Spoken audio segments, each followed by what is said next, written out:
Good afternoon. Maureen Sky, Crafty Sky Lady coming at you.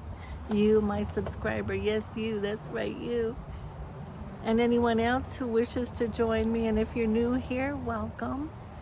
I'm glad you're here. And I hope that you'll think about coming back too. And that I give you enough content to make you feel like you want to do that. That's my job, right? Okay, well, I'll work my best, my best magic. But anyway, I'm here outdoors in my she shed, my bottle wall area. As you can see, this is the feature wall here. I absolutely love this little place. And I've been sitting out here listening to music and burning incense. And yes, needs another sweep. And as always, I can't keep up with things, people.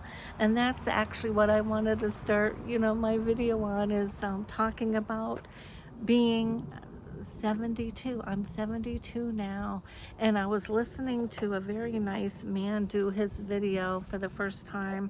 One of my new additions to my following, a man who's 77, and he talks about, the harsh realities of being 77.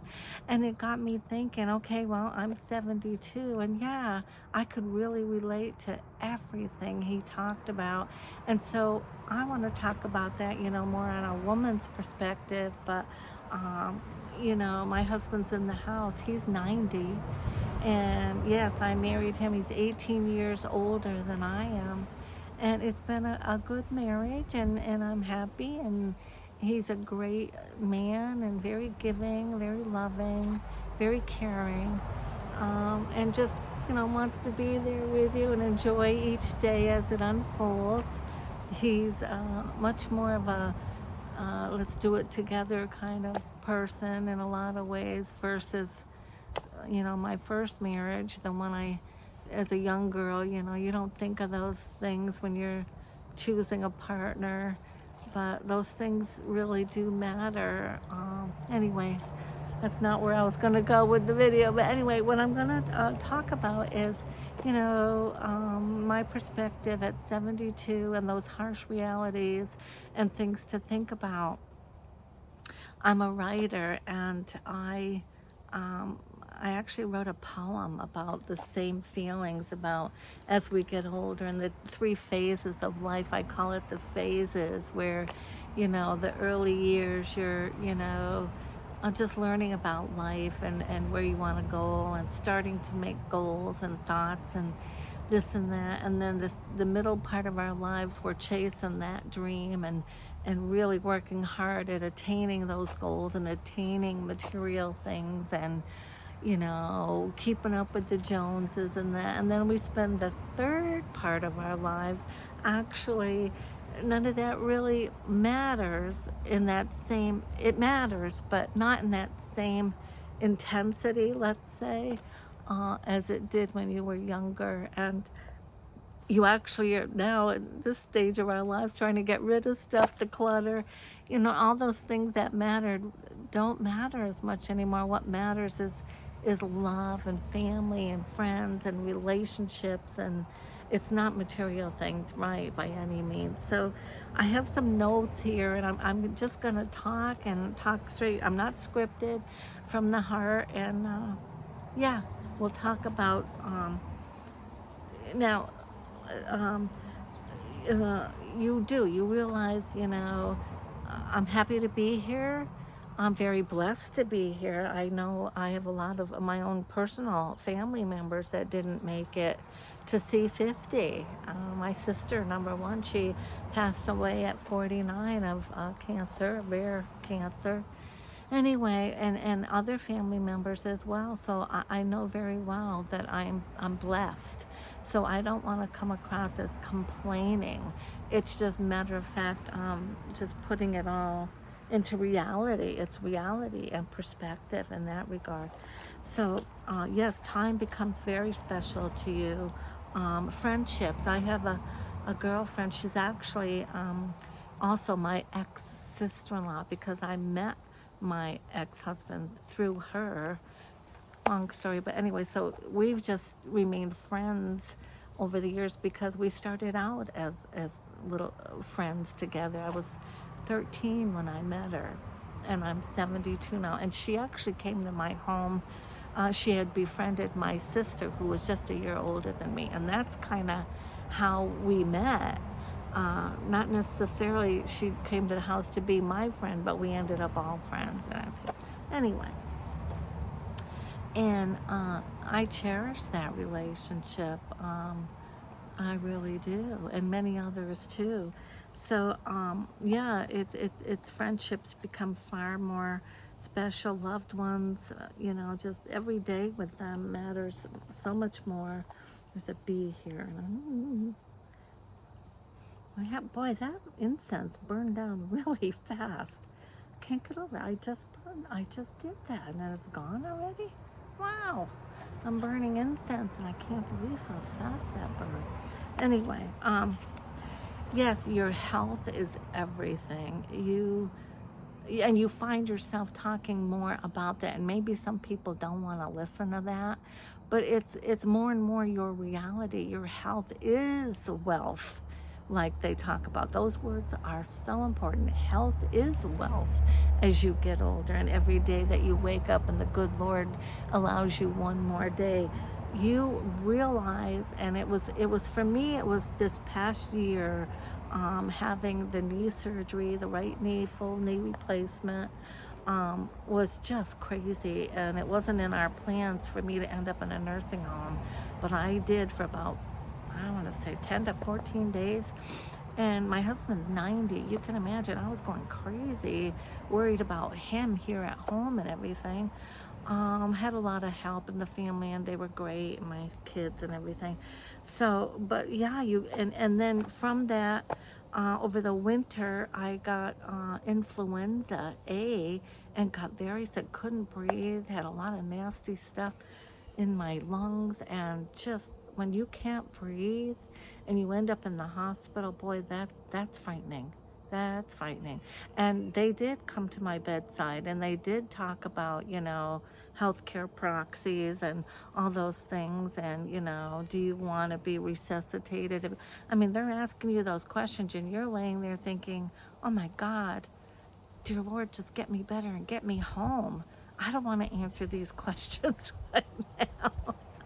But you got to think about those things, and you got to have a plan. And Eddie and I, yes, we do have some wills, and they've been in place now for a number of years. But even some of the language in the will has slightly changed. I try to keep up to date with some of that. But, at one time there might have been a little more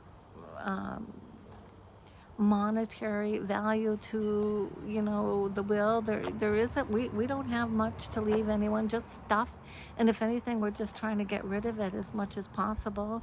There's really yeah, it's a challenge, and it's a hard one to think about. And my kids know where we're at and everything, but it's not like there's a lot of money to have this big, flamboyant funeral and that for either one of us. No, it's going to be, a simple cremation. And, if we can have the gatherings outside here at home or something, we're going to do that. I mean, I am not going to pay a funeral home the X amount of dollars they require to have that,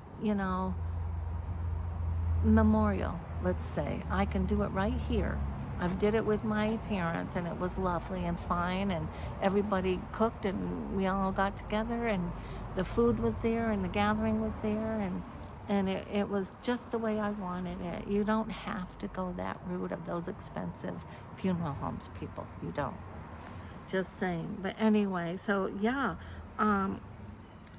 you start realizing your health, and that sleep, you don't get sleep as well as you might want to.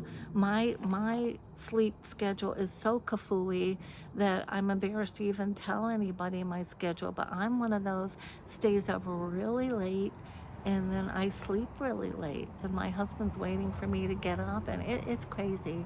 But it's almost like I don't want to give in to my day, and I'm really enjoying the whole being on YouTube and the yeah, my computer and my phone. I mean, I'm bad, and then of course I sell on eBay and do all that. So had cataracts, or you're near there. No, I haven't had it yet, but I'm nearing that. I have them, but I have not had the operation as yet, and neither has Eddie, which he's fortunate. He's 90.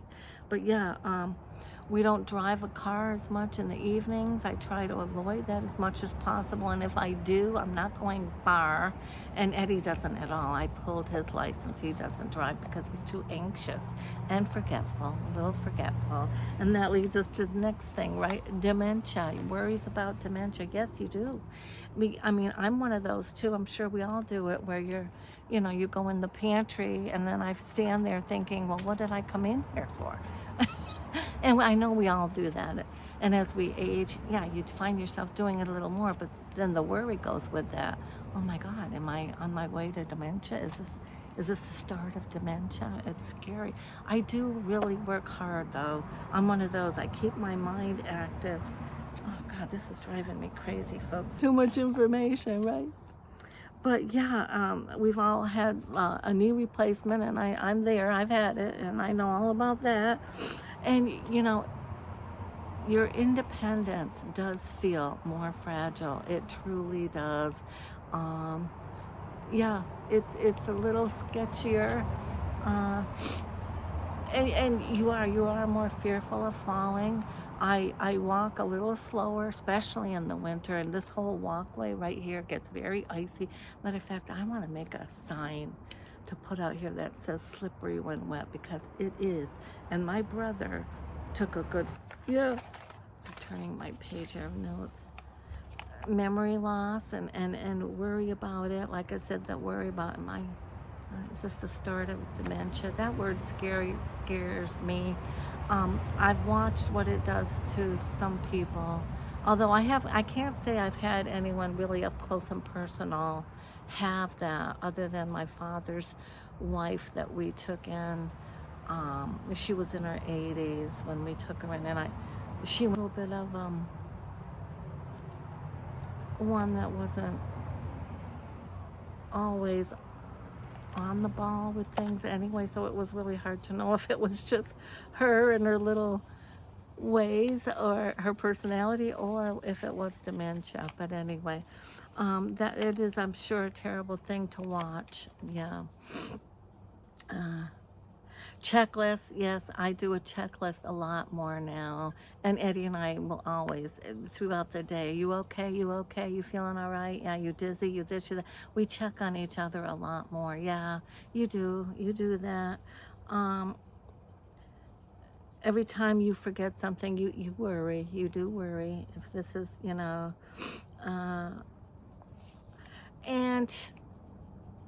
a lot of your friends, a lot of people, that's the one thing that really hits hard. And I think more so this last year, 2 years, is every time I pick up our newspaper and I read the obits, it's somebody I knew. And that is so hard. And one that just hit me very hard is a man that lived here in town with his wife, a school teacher. He worked with my ex-husband. That's the train. Petticoat Junction. There you go. It's that time of day. I love it. Some people don't, but I absolutely love the train. And so, yeah, he would walk. He was a tall, thin man. Like I said, they didn't have any children, but he was a great school teacher, and he was very well respected and loved by many people who, he had their kids in class, or they just knew him from other sources or whatever. But every day he would walk by the house, and he had a certain route. He'd walk all the way down to the Creamy down there and come back. And his health, I don't believe he was a smoker. He loved his motorcycle. He had a motorcycle. And his wife was very ill over the years. She has, I believe, MS. So they didn't have children, but they cared for each other, and they're cutest couple. And I was so taken aback when I saw his name in the obit memoriam paper. I guess he died in March of this past year. And I didn't stop to think that you're right. I don't see him walk by the house every day anymore. And this man, a handsome man, I just nice. He would stop and talk with me, and years ago he used to come and visit us at our home, and um, it just threw me. I could not believe it. And he was one, like I said, very big on his health. Um, not overweight or walked every day. Like I said, I don't think he smoked. I mean, but I don't know what took him. It might have been pneumonia or something, cancer maybe. But very sad. And he was only probably my ex was 4 years older than me, so probably within 2 to 4 years older than I am. Very sad, very sad. And that's not the only one. A girl I went to school with lives just down the other side of town here. She passed away, dropped dead and taken a shower one day, heart attack. But she was overweight, and I don't think she cared. I don't think she had that zest for life. Even years back as a younger girl, even in high school, she had kind of a ho-hum personality, attitude, nice girl, and everything, but she got picked on a lot too and bullied at times because at that time of day. I tend to like to do these videos and I don't stop and think that it's getting near supper time and I got to do my job, right? So anyway, relationships matter more than ever. Like I said, my friendships. I don't have a ton of friends, and that's just me personally as far as opening up and trusting. But the ones I do have, I cherish ever so much. I truly do, and my family and friends. Yeah.